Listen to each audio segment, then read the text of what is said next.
Ok? Então, vamos lá.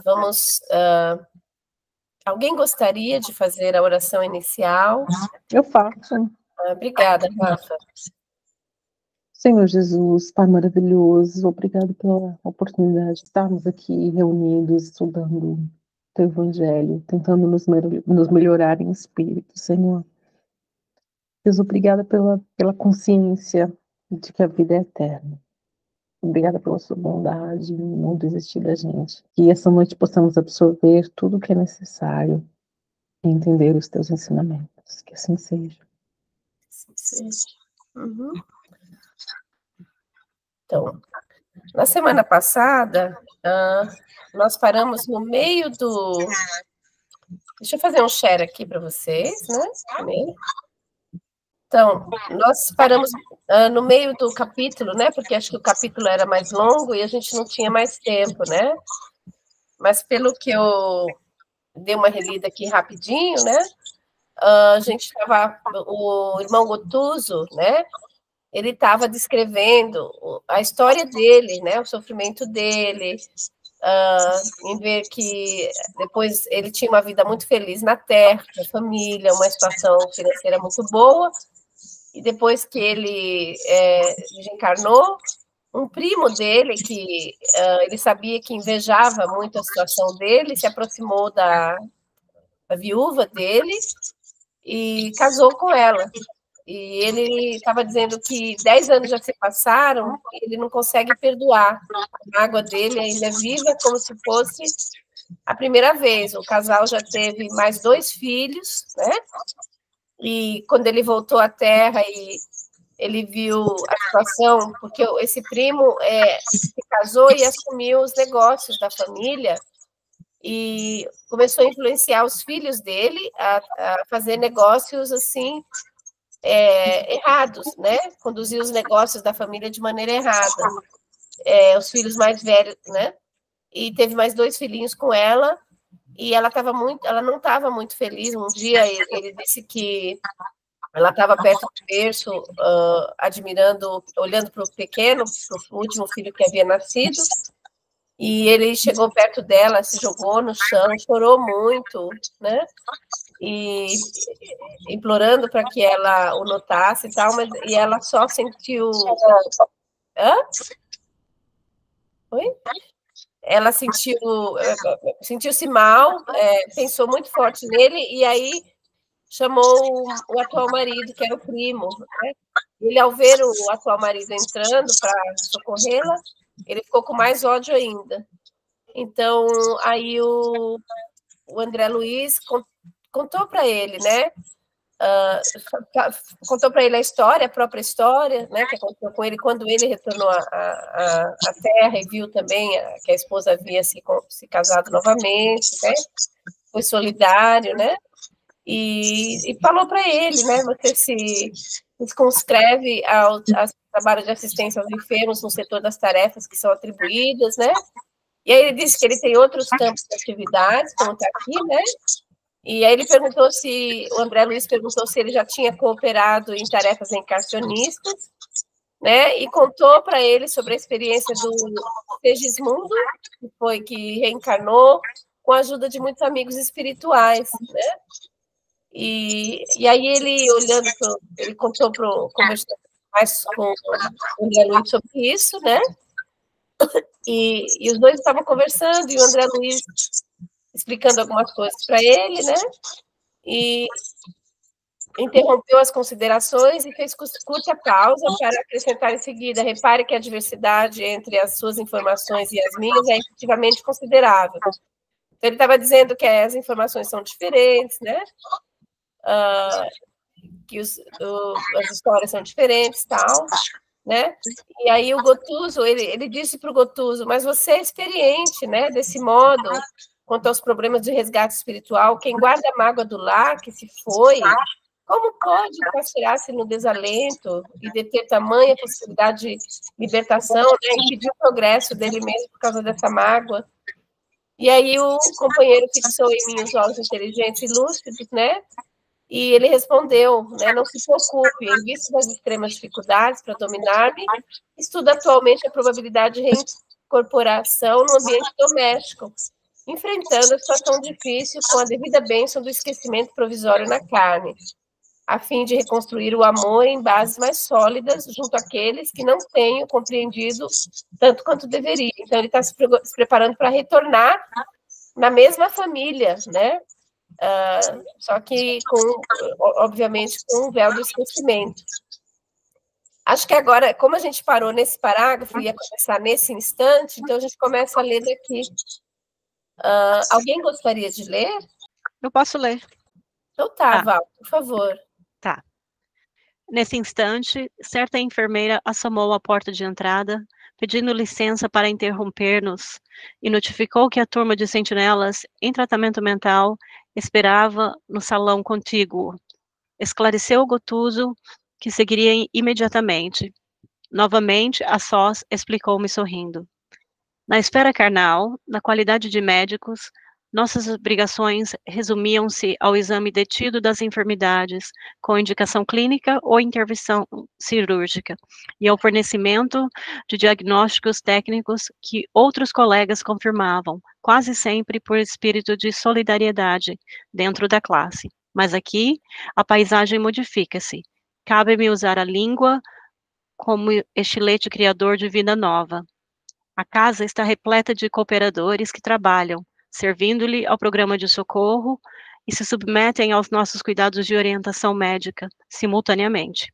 Não basta, porém, que eu lhes diga o que sofrem, como fazia antigamente.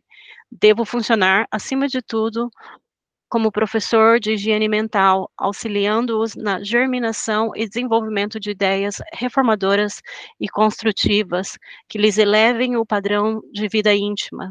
Distribuímos recursos magnéticos de restauração com todos os necessitados, reanimando-lhes a organização geral com os elementos de cura ao nosso alcance. Não sem ensinar, entretanto, a cada enfermo algo de novo que lhe reajuste a alma. Noutro tempo, tínhamos o campo de ação na célula física. Presentemente, todavia, essa zona de atuação é a célula mental. Observando a disposição ativa do companheiro, meditei no tempo que despendera antes de participar dos serviços médicos da região superior a que fora conduzido, e perguntava a mim mesmo a razão pela qual fora Gotuso tão depressa utilizado ali na esfera de socorro aos aflitos. Reparei, todavia, que o novo amigo não recebia os pensamentos, nem mesmo de maneira parcial, demonstrando-se menos exercitado nas faculdades de penetração e o acompanhando ao recinto, onde o aguardava extensa clientela, notei que a assistência ali era ministrada a doentes em massa, dentro de vibrações mais grosseiras e lentas, exigindo a colaboração especializada de médicos desencarnados, que, como acontecia a Gotuso, ainda conservavam regular sintonia com os interesses imediatos da crosta terrestre. Você quer comentar aqui antes de continuar? Ou vamos comentar um pouquinho antes de mudar de quer comentar? Eu não tenho nada para comentar, a não ser que você queira falar alguma coisa. Eu achei interessante o fato de que, né, ainda mesmo no plano espiritual, eles ainda necessitam, ainda precisam utilizar um espírito que não tenha evoluído tanto, que ainda consiga, né, do plano espiritual, estar mais próximo de nós, vibrar mais próximo de nós, para nos acessar melhor, né? A gente tende a pensar assim que eu tendo a pensar que seria melhor um espírito altamente evoluído, e nem sempre, né? Nem sempre. Às vezes é melhor utilizar um espírito que vibra mais perto, tem uma vibração mais baixa, né? Do que um espírito que já está nas esferas mais elevadas e consegue. Você vê que ele não conseguia nem captar o pensamento, né, do outro. Coisa que eles lá o que o André Luiz já estava fazendo, que a maioria lá já faz, né? Mas tem o fato dele ter sido posto ali é extremamente benéfico aos que estão acabando de chegar. Eu penso que seria mais ou menos como quando a gente vai conversar, por exemplo, você vai conversar com um adolescente, Alguém, você muda o jeito de falar, você fala de uma maneira mais descolada, você tenta ficar mais igual, né, para que ele te entenda. Com uma criança é a mesma coisa. E geralmente a gente conversa com as pessoas de maneira diferente, de maneira como que a gente entende que aquela pessoa vai receber melhor o que a gente está dizendo, né? O jeito que a gente está interpretando, está falando. E no plano espiritual é a mesma coisa. Então, é legal a gente saber que a gente está, quando a gente faz isso, a gente está agindo certo, a gente está simplesmente apenas agindo por intuição, né, da maneira correta. E também a outra coisa que me chamou a atenção é o fato de ele já estar, né, 10 anos no mundo espiritual e ainda ter essa mágoa tão viva, né, como se fosse a primeira vez que ele sentiu, né, como não é fácil para certos de nós nos livrarmos de mágoas profundas, né? Não é do dia para a noite. Você vê que ele está prestando serviço ali e ainda não consegue. Vai ser necessário retornar para conseguir sanar tudo isso, né? Por conta da mágoa que ele tem, porque, pelo que eu entendi, ele não deixou dívidas altas, né, na esfera carnal, porque ele cuidava muito bem da família, ele não deixou dívida com a família, mas é para o benefício próprio dele é que ele vai retornar ao seio da família, para tentar perdoar esse primo, né, que se encontra casado com a esposa. Alguém mais quer fazer algum comentário? Senão a gente pode continuar lendo. Eu achei legal isso que você falou, porque a princípio também o André Luiz, sem ter o conhecimento, né, desse procedimento no qual o Gottuso estava auxiliando, ele dá a sensação de que ele estava se comparando ao Gottuso e pensando como é que ele podia estar mais avançado, né, do que ele, sendo que o Gottuso tinha ficado adormecido, né, vamos dizer que ele fala que ficou adormecido pela como que se diz, religião católica que ele tinha e tal, então dá para ver, assim, aquela confusão do André Luiz por um momento, e depois quando ele passa a entender que, na verdade, ele estava sendo utilizado de uma maneira diferente, mas que não significava que que o Gottuso estava mais avançado do que ele, né, daí ele passa a entender melhor também, pelo menos foi isso que me deu a entender. Também, com certeza. Foi ali,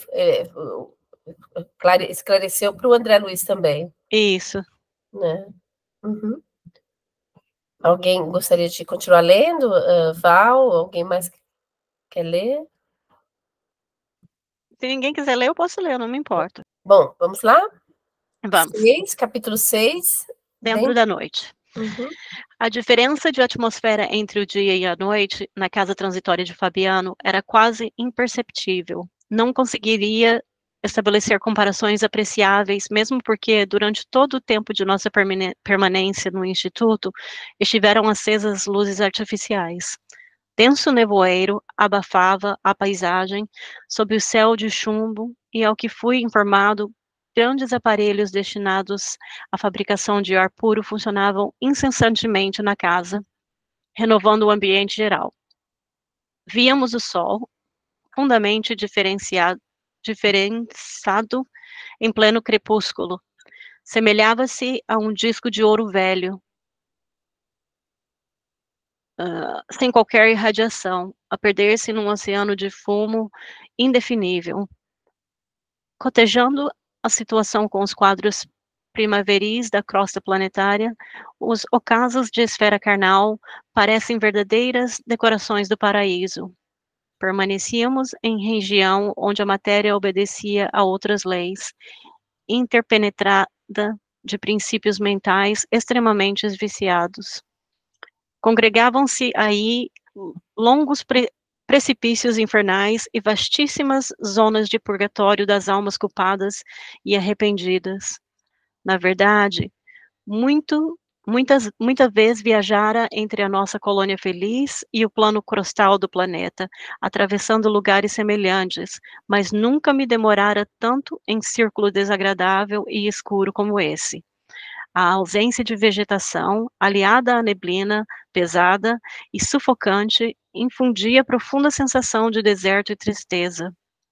Os amigos, porém, com a irmã Zenóbia à frente, faziam o quanto possível por converter o pouso socorrista num oásis confortador. Alguém chegou à gentileza de lembrar a oportunidade do quadro externo para que nos voltássemos para dentro de nós com o proveito necessário. Sim.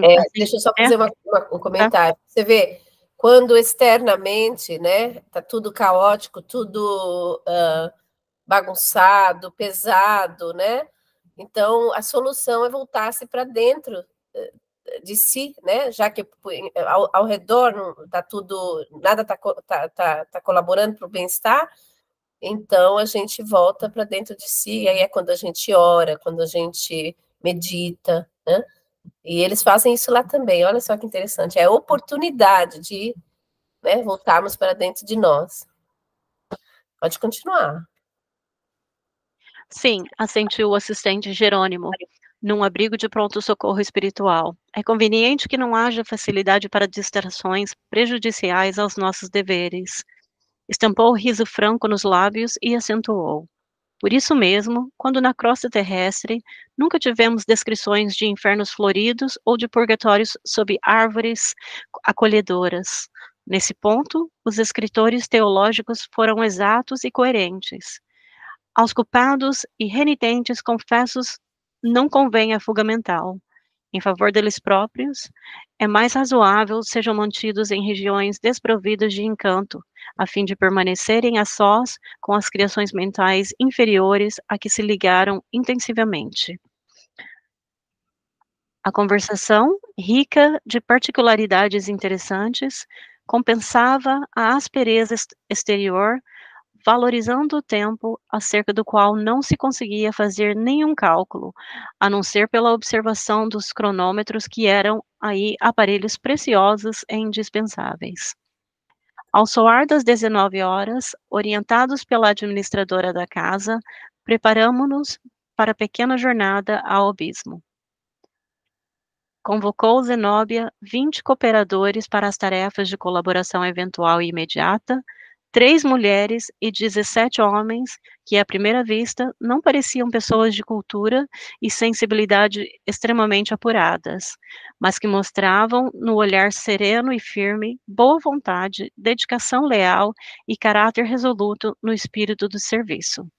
Mais tarde, vinha saber que o Instituto asila constantemente variados grupos de entidades, repletas de característicos humanos primitivistas, mas portadoras de virtudes e valores apreciáveis, que colaboram na execução das tarefas gerais e se educam ao mesmo tempo, preparando-se para reencarnações e experiências de mais elevada expressão.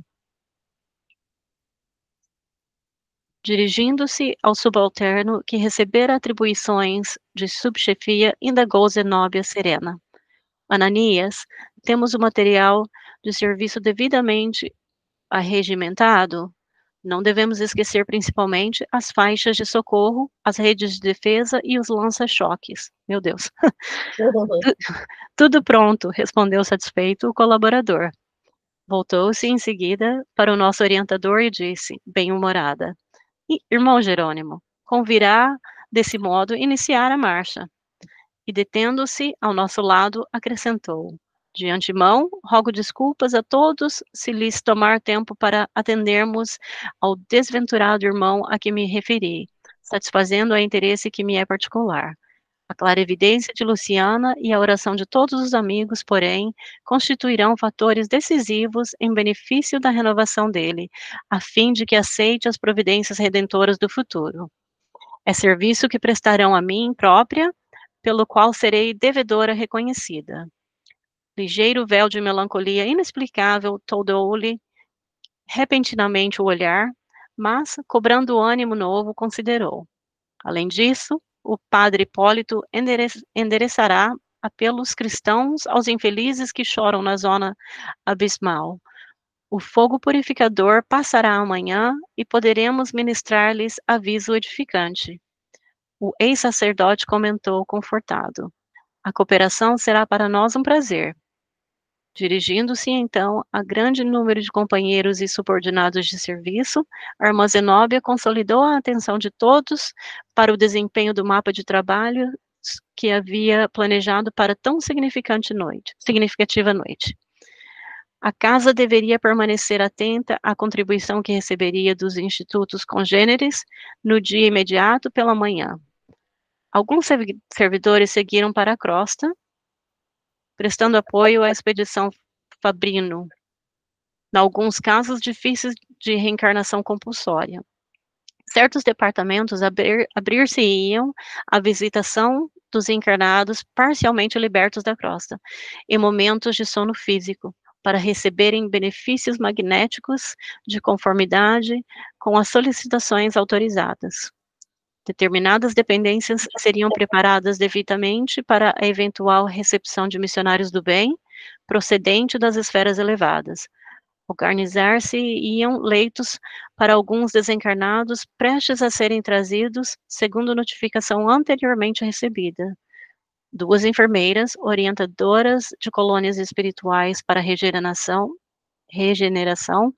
trariam 20 crianças recém-libertas dos laços carnais, no sentido de se avistarem com as mães que viriam da crosta, amparadas por amigos para reencontro confortador.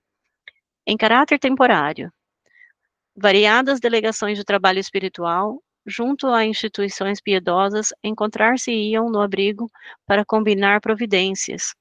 2 novas missões de socorro alcançariam o asilo, dentro de breve horas, e demorar-se-iam até pela manhã, conforme aviso prévio. Todos os trabalhos preparatórios da mudança assinalada para o dia seguinte deveriam ser levados a efeito. Medidas outras de menor significação foram recomendadas e, por fim, a diretora notificou que o recinto de orações deveria aguardá-la em posição de iniciar a prece de reconhecimento da noite sem nenhuma delonga.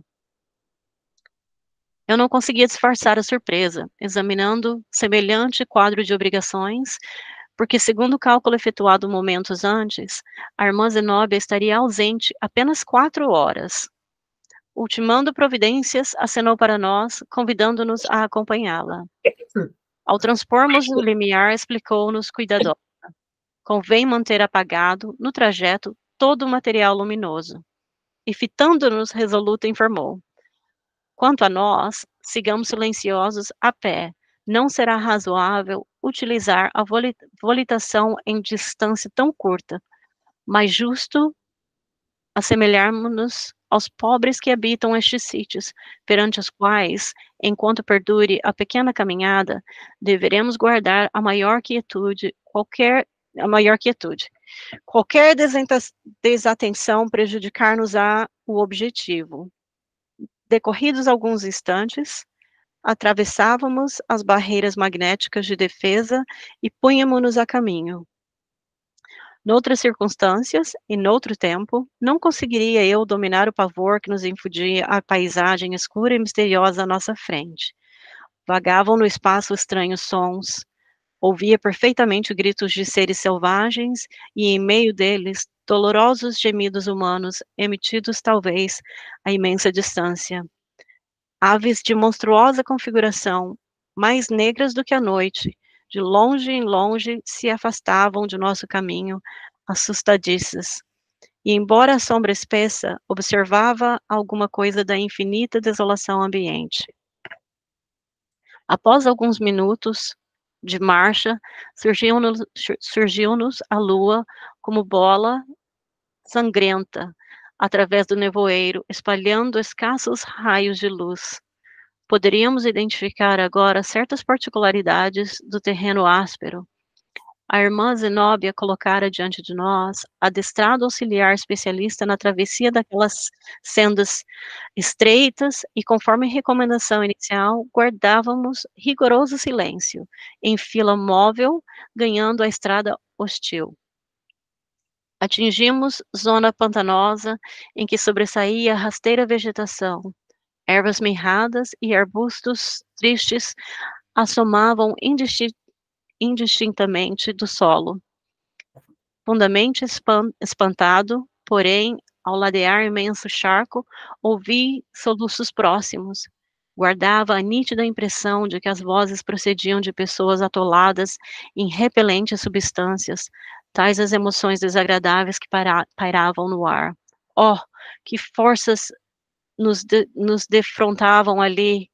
A treva difusa não deixava perceber minudências. Todavia, convencera-me da existência de vítimas vizinhas de nós, esperando-nos amparo providencial. Estaríamos ante o abismo a que se referia a administradora da costa transitória, da casa transitória? Optei pela negativa, porque a expedição não se deteve em tão angustioso lugar. Jerônimo seguia rente aos meus passos e não contive a indagação que me escapou célere. Jazem aqui almas humanas? O interpelado, em atitude discreta, somente respondeu num gesto mudo em que me pedia calar. Bastaram, no entanto, minhas 4 palavras curtas para que os lamentos indiscriminados se transformassem de súbito em rogativas tocantes e estertorosas. Ajude-nos, quem passa, por amor de Deus, salvai-nos, por caridade, socorro, viandantes, socorro, socorro. Verificou-se, então, o imprevisto. Certamente as entidades em súplica permaneciam jungidas ao mesmo lugar, mas figuras animalescas e rastejantes, lembrando sáureos de descomunais proporções, avançaram para a nossa caravana, ausentando-se da zona mais funda dos charcos. Eram em grande número e davam para estarrecer o ânimo mais intrépido. Experimentei o instinto de utilizar a volitação e fugir depressa. Entretanto, a serenidade dos companheiros contagiava e esperei firme. Quase imperceptível, estalido partiu da destra da irmã Zenóbia, e 10 auxiliares, aproximadamente, utilizaram minúsculos aparelhos emitindo raios elétricos de choque, através de insignificantes explosões. Não obstante ser fraca a detonação, a descarga de energia revelava vigoroso poder, tanto que os atacantes monstruosos recuavam, precipitados, recolhendo-se ao pântano, em queda espetacular sobre a lama grossa. Multiplicavam-se as lamentações dos prisioneiros invisíveis da substância viscosa. Libertai-nos, libertai-nos! Socorro, socorro! Cortavam-me a sensibilidade aquelas imprecações pungentes e dolorosas, mas ninguém parou. Segui a expedição diligente e muda.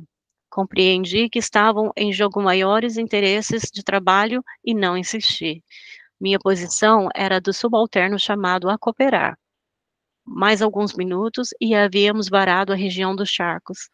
Penetrando terreno de configuração diferente, aliviou-se-me, de algum modo, o coração condoído. Entretanto, agora, vultos negros de entidades humanas esgueiravam-se junto de nós. Aproximavam-se com a visível disposição de atacar, recuando, porém, inesperadamente. Supus, por minha vez, que o movimento de recuo ocorria logo que eles observavam a extensão do nosso grupo de 25 pessoas. Temiam-nos a expressão numérica e fugiam pressurosos. Prosseguindo a marcha, penetramos a escarpada região e, atendendo ao sinal de irmã Zenóbia, os 20 auxiliares que nos seguiam postaram-se em determinado ponto, com a recomendação de nos aguardarem à volta. A diretora da casa transitória, então, conduziu-nos aos 4 caminho adentro, acentuando que encetaríamos isoladamente a primeira parte do programa de serviço. Em semelhante paragem, a atmosfera rarefazia-se de maneira sensível. A lua pareceu menos rubra, a relva mais doce, o ar mais tranquilo. Estamos em reduzido oásis de paz, em meio de extenso deserto de sofrimentos, esclareceu Zenóbia, quebrando o longo silêncio. Agora podemos falar e atender aos objetivos de nossa vinda. Logo após, evidenciando preocupação em sossegar-se o íntimo, Referentemente aos sofredores anônimos que encontráramos no caminho, explicou-nos delicadamente: não somos impermeáveis às rogativas dos nossos irmãos que ainda gemem no arco de dor, no charco de dor a que se atiraram voluntariamente.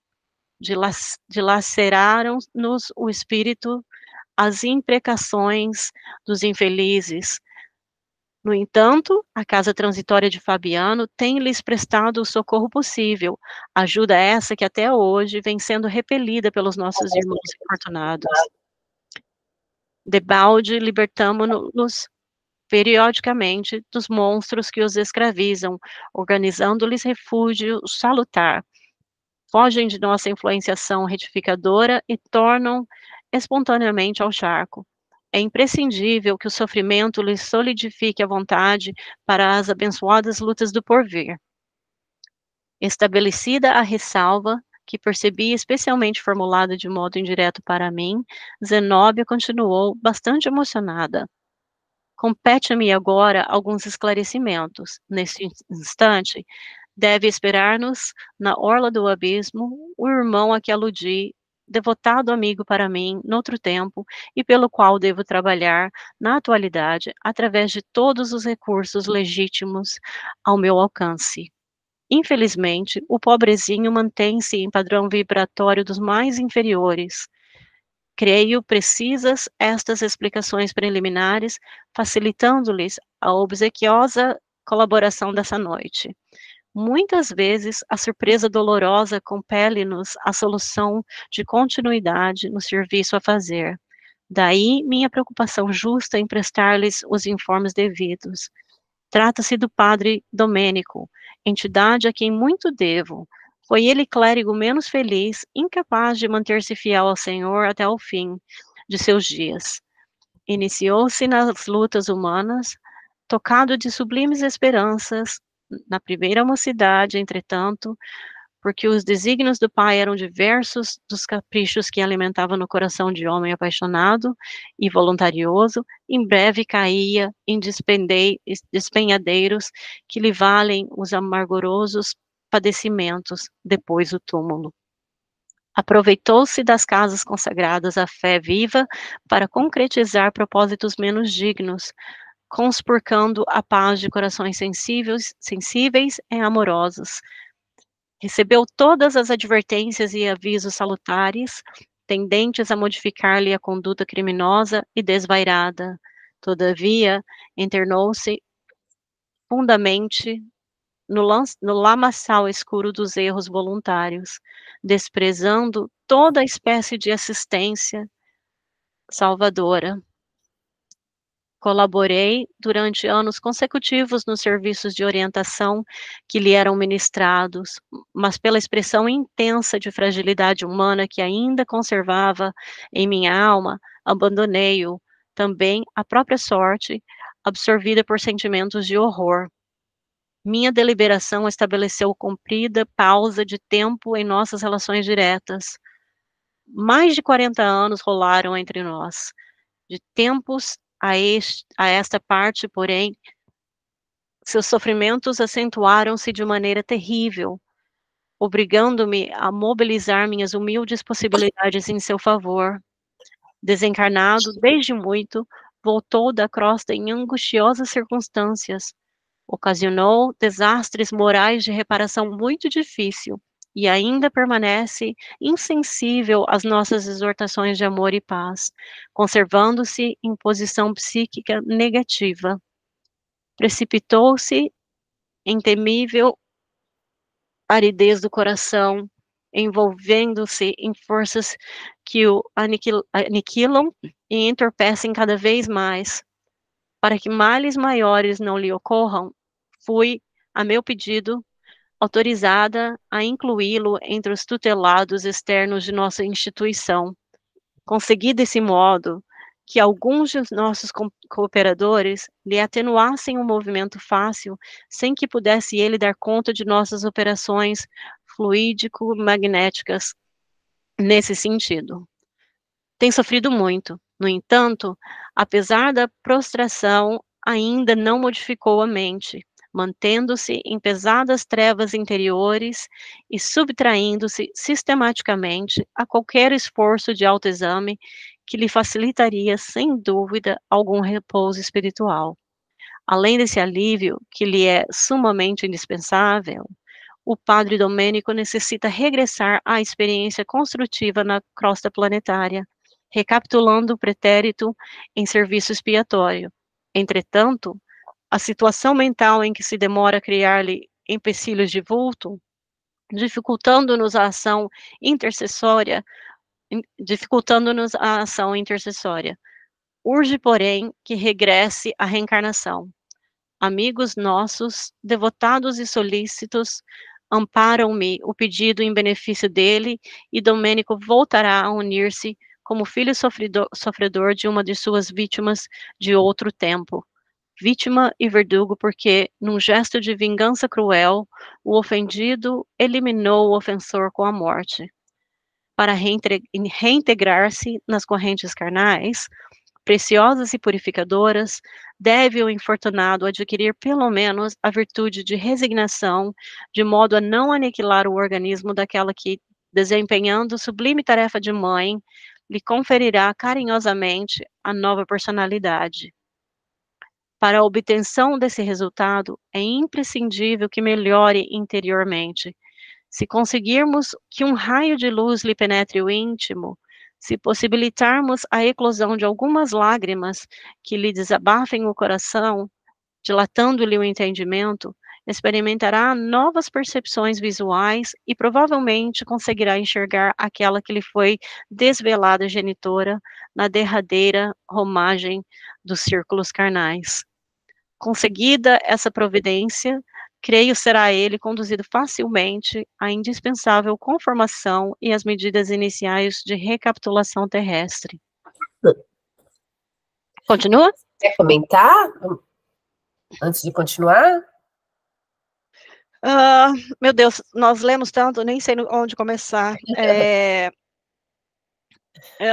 O que eu estou achando interessante é assim, que ela está tentando ajudar uma pessoa que está super mal, né? Uhum. E que, de certa forma, acho que deve ter, como ela disse, ajudado ela durante uma das encarnações dela, e meio que ela se sente, assim, cheia de compaixão, eu acho, né? Mas a descrição ali de onde eles estão indo, meu Deus, é tão pesada, né? É difícil a gente imaginar que exista, né, perto da crosta terrestre, zonas assim, né, impressionante. Eu também fiquei imaginando, nossa, meu Deus do céu, que lugar horroroso, como deve ser baixa a vibração, como deve ser horrível. Você vê que nem o André Luiz conhecia, né, esse lugar. E como eles passaram por tantos outros lugares piores, outro melhor, o oásis também que eles atravessaram, para poder encontrar esse irmão que está lá perdido. Me faz lembrar aquela frase de Jesus, né? Que nenhuma ovelha que meu pai me confiou será perdida. A gente nunca, nem nas zonas mais tenebrosas, né? Da crosta, a gente está sozinho. Tem sempre um espírito, um benfeitor olhando, tentando ajudar, né? Você vê que a mãe, ele não consegue, ele precisa primeiro conseguir sentir um pouquinho de emoção, né? De ter um pouquinho de sensibilidade, despejar duas lágrimas, né? Umas poucas lágrimas para poder, ao menos, enxergar o ambiente diferente, de maneira diferente, que ele não consegue enxergar. E conseguir enxergar a mãe. E a gente tem muito isso nas reuniões mediúnicas, né? Espíritos que se manifestam e eles dizem que não estão conseguindo enxergar nada. Está tudo escuro, que não conseguem enxergar, que não tem ninguém, né? Lá com eles estão em sofrimento muito intenso e só conseguem ver o sofrimento deles, pensar no que eles estão, na obsessão que eles têm. E aí a gente, né, com muito jeito, muita oração e sob, com certeza, a orientação dos mentores, né, que dirigem a reunião mediúnica, a gente vai aos pouquinhos tentando fazer aquele espírito, pelo menos, ver alguma coisa perto dele, enxergar qualquer coisinha, perto dele, ou enxergar que tem alguém ali com ele. E é tão bom quando eles falam, eu tô vendo sim, eu tô vendo um padre, olha, agora eu tô vendo um médico. Não, tem um homem aqui sim, eu não estava vendo antes. Então eu fico pensando, quando você foi lendo, se não é exatamente quando a gente tem na reunião mediúnica, isso acontece muito. Não é exatamente o que está acontecendo ali no plano espiritual, um benfeitor que está ali na maior luta, tentando, né, fazer aquele espírito conseguir elevar a vibração dele assim, um milésimo. E aí ele se manifesta e a gente consegue junto, em conjunto com o plano espiritual, fazer com que ele veja um pouquinho ao redor, né? E ele vai enxergar a mãe, né? Você vê que foi mãe dele e ele não consegue ver.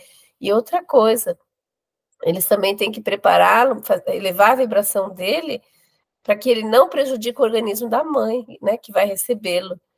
Então você vê que ele é uma vibração tão pesada, tão difícil, que pode até prejudicar a genitora, né? Que vai receber.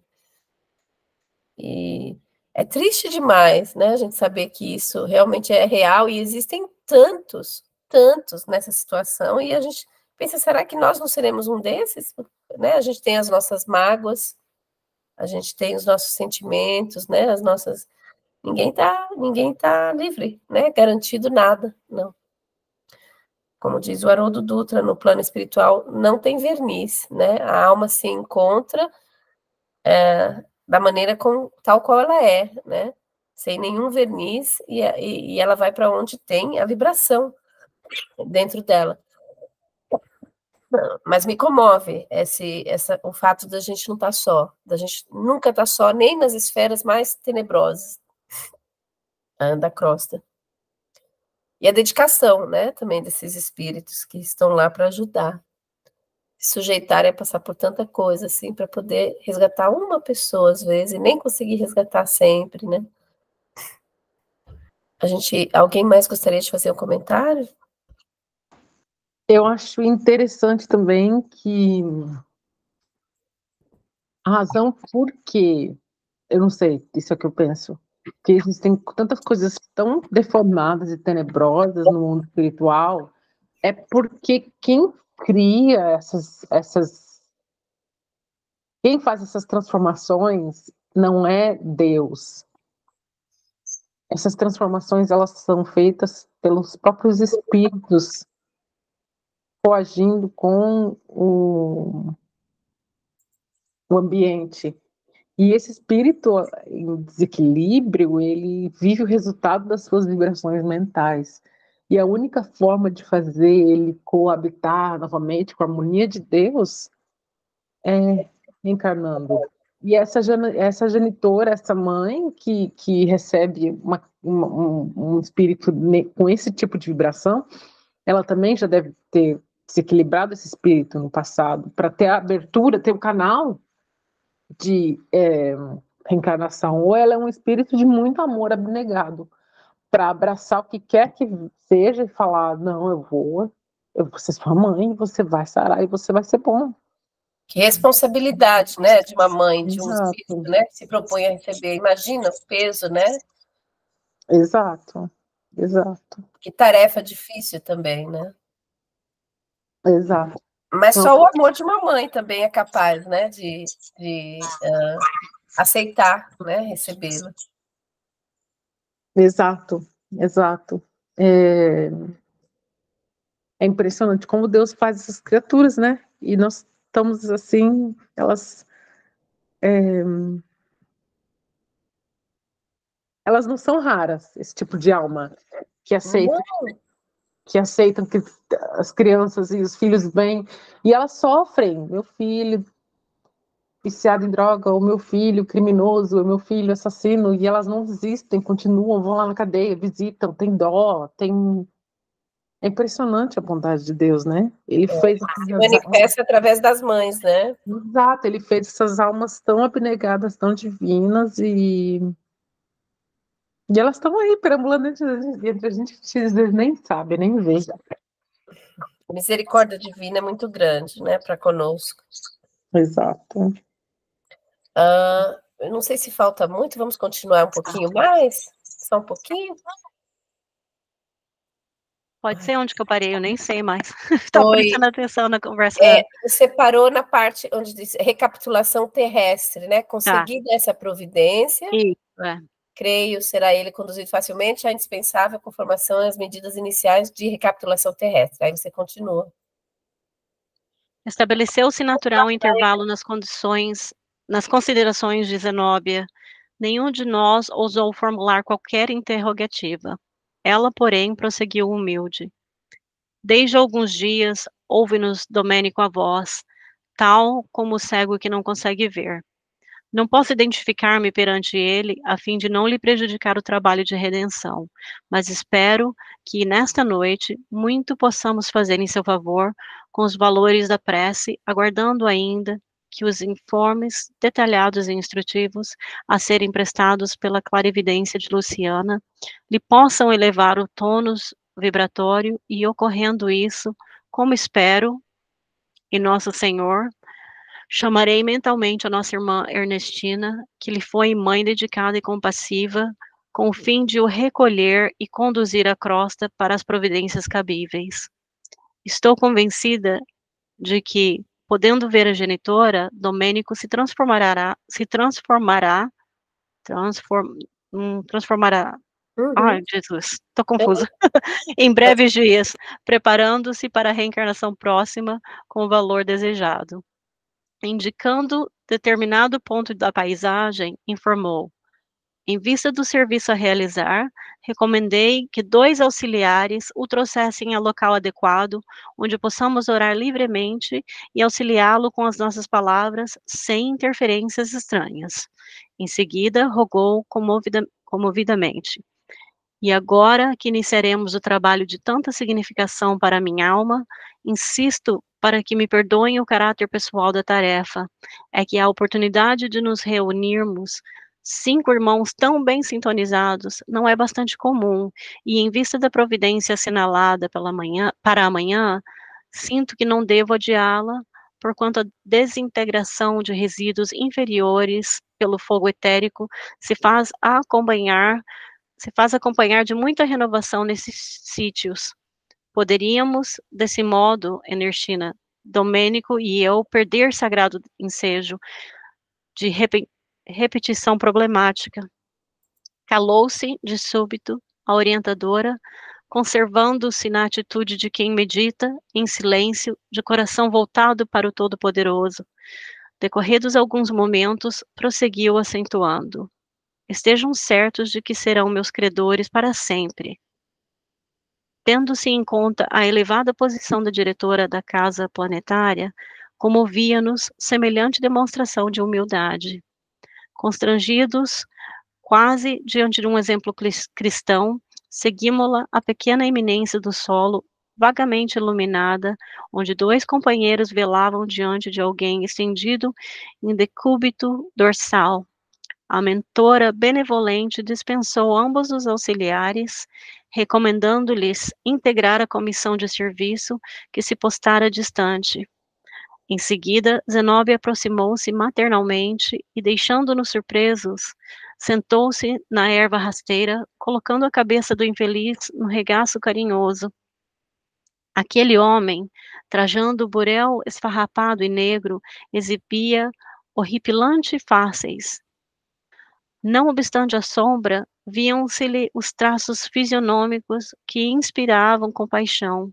Cabelos em desalinho, olhos fundos na caverna das órbitas, boca e nariz tumefactos em horrível máscara de ódio e indiferença, dava a ele a impressão de celerado comum, que só a enfermidade conseguira imobilizar para a prestação de contas com a justiça.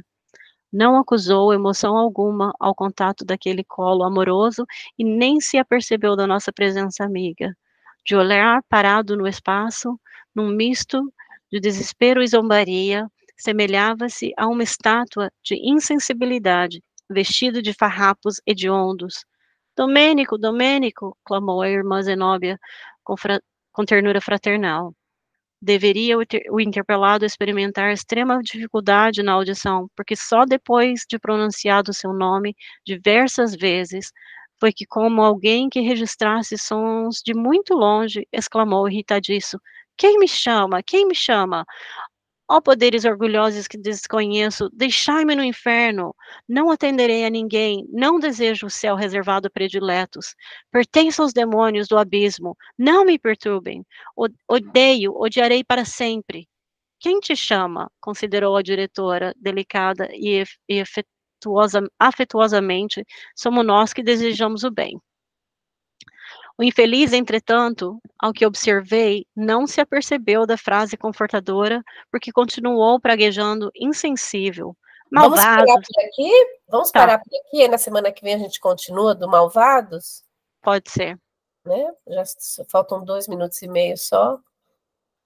Gostaria de continuar, adoraria, porque eu tô de ver, né? Quando para assim no meio de uma, né? Eu não sei se falta muito ainda, né? Se faltam muitos parágrafos, eu não consegui ver. Mas é bom porque aí a gente fica com vontade, né? De Isso, é verdade, é. descobrir como foi, né? O que aconteceu. Maravilhoso esse capítulo, né? Vamos então fazer a oração de encerramento. Ah, você gostaria de comentar alguma coisa antes da gente encerrar, Val? Não. Não? Podemos encerrar. Tá bom. Então, alguém gostaria de fazer a oração de encerramento? Não? Então, eu vou fazer a oração de encerramento, tá?